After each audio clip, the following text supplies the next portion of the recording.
আর মারাত্মক tension, hyper tension, anxiety, depression থেকে বাঁচার জন্য দুই দোয়া, ইয়া হাইয়্যু ইয়া কাইয়্যুম, ইয়া হাইয়্যু ইয়া কাইয়্যুম, মনে থাকবে? আর আল্লাহুম্মা ইন্নী আবদুক, এই দোয়া। ঋণ থেকে বাঁচার জন্য দুই দোয়া, আল্লাহুম্মা ইন্নী আউযু বিকা মিনাল হাম্মি ওয়াল হাযান, এটা। আর আল্লাহুম্মা কফিনি বিহালালিকা আন হারামিকা ওয়া আগনিনি বিফাদলিকা আম্মান সিওয়াক।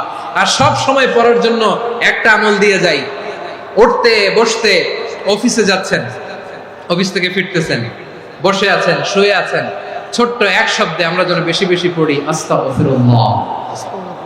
আল্লাহ রাসূল সাল্লাল্লাহু আলাইহি ওয়াসাল্লাম বলেন, মান লাজিমাল ইস্তিগফার, যে সব সময় এরকম ইস্তিগফারের সাথে লেগে থাকে, জাআলাল্লাহু লাহু মিন কুল্লি দিকিন মাখরাজা, আল্লাহ তাআলা তাকে কোনো বিপদে আটকান না, সে জীবনে আটকাবে না, যে কোনো বিপদে আল্লাহ তার রাস্তা বের করে দিবেন। Way out, you will get a way out and solution. সুবহানাল্লাহ। ওয়া মিন কুল্লি হাম্মিন ফারাজা, দুশ্চিন্তা মুক্ত হবে। ওয়া ইয়ারযুকহু মিন হাইসু লা ইয়াহতাসিব, এমন জায়গা থেকে আল্লাহ রিজিকের বন্দোবস্ত করবে যেটা সে কল্পনাও করে না। আওয়াজ করে পড়েন সুবহানাল্লাহ। আমার প্রিয় ভাইরা, এটা গেল নিজের বিপদ। নিজে যদি বিপদে পড়েন, অন্যের বিপদ যদি দেখেন, এটার জন্য একটা দোয়া আছে। অনেক সময় আমরা দেখি হাসপাতালে ক্যান্সারের থার্ড স্টেজে চলে গেছে, লোকটা হ্যাংলা হয়ে চিকন হয়ে হায়রে কি কষ্ট পায়, দেখি না?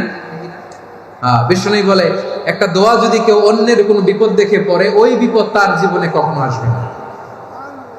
অনেক সময় হয় যে আমরা মহাসড়ক দিয়ে যখন চড়ি, দুর্ঘটনায়, আইরে আল্লাহ, দুর্ঘটনায় মানুষের মাথা একদিকে, দেহ আরেকদিকে, ব্লিডিং, এরকম হয় না?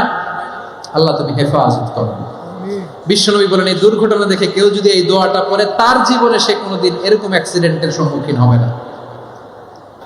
বিশ্বনবী বলেন, অন্যের বিপদ দেখে কেউ যদি পড়ে, আলহামদুলিল্লাহিল্লাযী আফানি মিম্মা বাতালাকা বিহি ওয়া ফাদ্দালানি আলা কাসীরিন মিম্মান খালাকা তাফদীলা, মানে প্রশংসা সেই আল্লাহ, যে আল্লাহ তাআলা তোমাকে যেই জিনিস দিয়ে পরীক্ষা করেছে, আমাকে ওইটা থেকে বাঁচিয়ে দিয়েছে।